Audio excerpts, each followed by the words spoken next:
Hey guys, it's Rick. It is time for April Reviews Week 2. We got 3 physical titles to talk about and 1 Netflix title. We're going to dive right in. The first title we checked out on Netflix, it was a newer movie called Thunder Force, which stars Octavia Spencer and Melissa McCarthy. Octavia Spencer is like this genius scientist trying to come up with a super serum so regular, ordinary people can become superheroes. I went into this movie with zero expectations. I heard it was pretty awful. Melissa McCarthy's comedies in recent history for me really have not cut the cake. They've been pretty below average to mediocre at best. So went in last year during quarantine. A movie called Superintelligence came out with Melissa McCarthy. That also featured Bobby Cannavale, and that was a decent movie, nothing fantastic. That was directed and I believe written by Ben Falcone, Melissa McCarthy's husband, just like this film. There were things that really bothered me about this movie.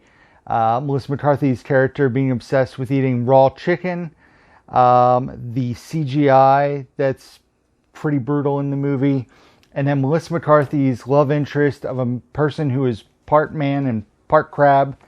Yes, I said all those things, and yet I'm about to say that I found the movie funny in parts. It is not a good film by any stretch of the imagination, but I actually enjoyed it in parts. Other parts I was rolling my eyes or just thought it was really pretty horribly corny. But it was fun. It was fairly family friendly and had a nice family message in it.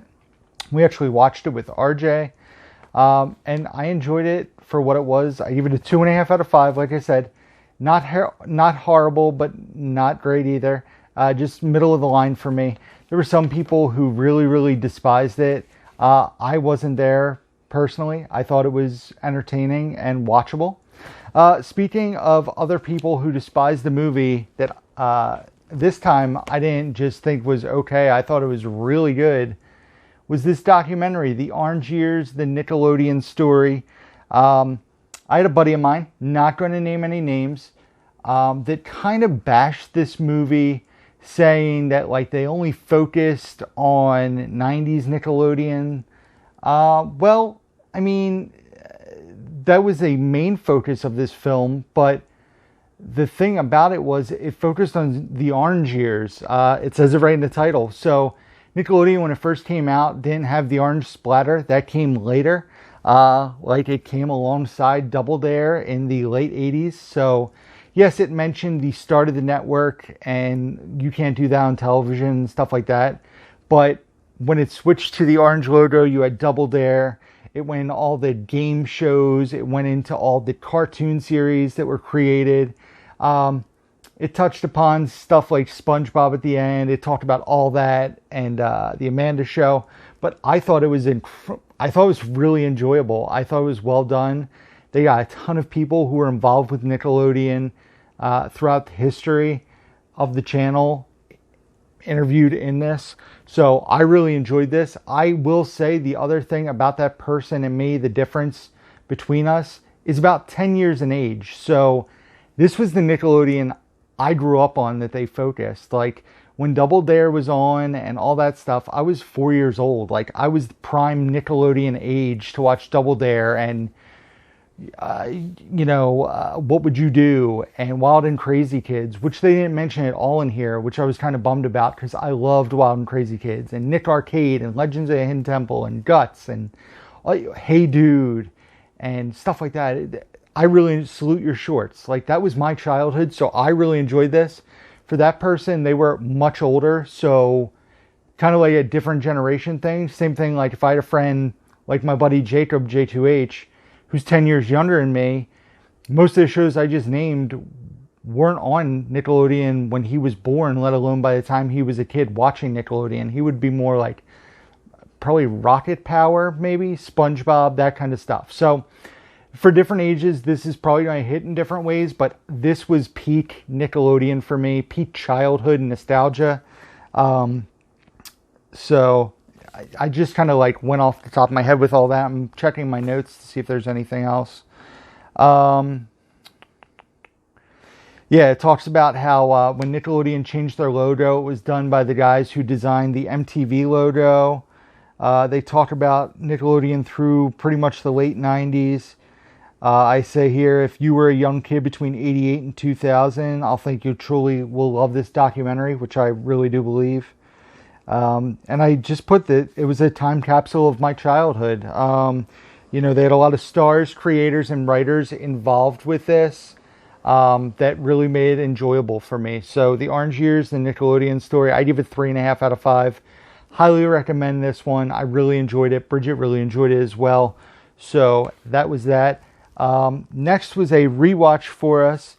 As I've mentioned in recent review videos, we're slowly churning through Leonardo DiCaprio movies that we've never seen or that I've never seen, and rewatches that we had selected from his filmography. And this is one we were both really excited to rewatch, and that is The Wolf of Wall Street. Here's my awesome steelbook of it. It had been a long time since I've rewatched this, and this movie is absolutely phenomenal. I feel Leo should have won the Best Actor for this. Jonah Hill is fantastic. It was a well-written movie. I've read the book by Jordan Belfort about it. I know it's his second book. I have not read that. His performance is so fantastic in this movie. Jordan Belfort's an unlikable character, but he's also a charismatic character, and he's a unlikable person, but also a charismatic person, so you can't help but love him. And I think Leo encapsulates that, embodies it perfectly. The chemistry that Leo and Jonah Hill have on screen is fantastic. Martin Scorsese, like I said, directed this film. It was fantastic. It blows my mind to look back and think that this movie did not win a single Oscar the year it was nominated. Not Best Director, Actor, Picture, Screenplay. Stuff like 12 Years a Slave, Gravity, and Dallas Buyers Club were the big winners the year this was nominated. And the movie is just a vulgar, funny, outrageous, based on a true story flick that I wholeheartedly agree is one of the best R-rated comedy loosely films. It has a 3-hour runtime. It does not drag at all in those 3 hours. Highly entertained from start to stop. And I just love the movie. So Wolf of Wall Street gets a 5-star review on a rewatch. If you've never seen Wolf of Wall Street, do yourselves a favor. Set aside an afternoon or an evening and watch this movie. Be prepared. It does own the record for most F words in a film. The F word is uttered a lot. I believe it's like 2 times a minute or 2.5 times every minute. And it's 180 minutes, so you do the math. It's something crazy. So like a curse word's uttered every like 12 seconds or something. But the movie, nonetheless, fantastic. Love the film. And Wolf of Wall Street, I highly recommend if you have not seen it.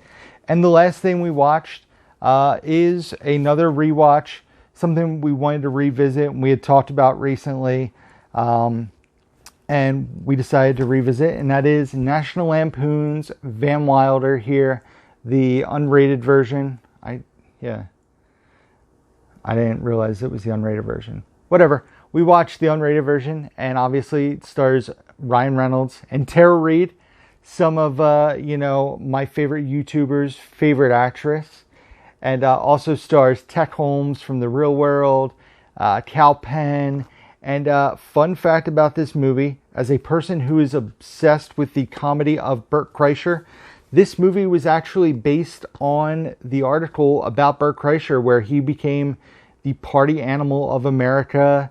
An article was written about him because he went to Florida, I believe it was Florida State, for 7 or 8 years. He had a book written, The Life of the Party, that he wrote about his life, and this movie is loosely based on Bert Kreischer. So fun fact, and I just enjoy it. It's a fun rated R comedy from 2002, so the early 2000s. Still holds up for the most part. It's very quotable for sure. Multiple laughs. There's a lot of cool casting decisions made in this from other classic high school and college movies. The principal from Breakfast Club is in this movie. Booger from Revenge of the Nerds is in this film. Tim Matheson from Animal House is in this film as well. So lots of fun, like references to other classic college movies and high school movies. So a fun time. I give it a 3 out of 5. A fun rewatch, and definitely one that will stay in my collection for the future. It's one I enjoy. So all 3 physical movies are making the shelf. Nothing is not making the shelf this week. And that is it, guys. You'll notice my next couple review videos are going to be a lot shorter. I think next week's only going to be 3 movies. The following week's going to be 4 movies. But I will say the beginning of May, I was able to watch 7 movies the first week. So it just happened to work with scheduling. And we have our Showtime until the middle of June. We did Showtime on Hulu for 6 months. So there's movies on there that I'm trying to watch before we don't have access to them because I don't own them, or they've only been released on DVD and I can watch them in HD on Showtime. So thank you guys as always for watching the video. Be sure to give it a thumbs up if you enjoy it. Leave comments down below. Let me know what you guys have been watching recently. Let me know your thoughts on any of these movies here. Be sure to subscribe to the channel if you don't do so already by hitting the subscribe button and the notification bell so you guys know when new videos drop. Also, check out the description box down below where you can find links to my Facebook, Instagram, Twitter, Letterboxd, where I rate and review all the movies I watch, Amazon wishlist, eBay page, totally blanking because I haven't done this in a while, my Blu-ray.com profile. All that can be found down below along with my email address and P.O. box, all in the description box down below. And that is it, guys. So as always, until next time, who's down to movie?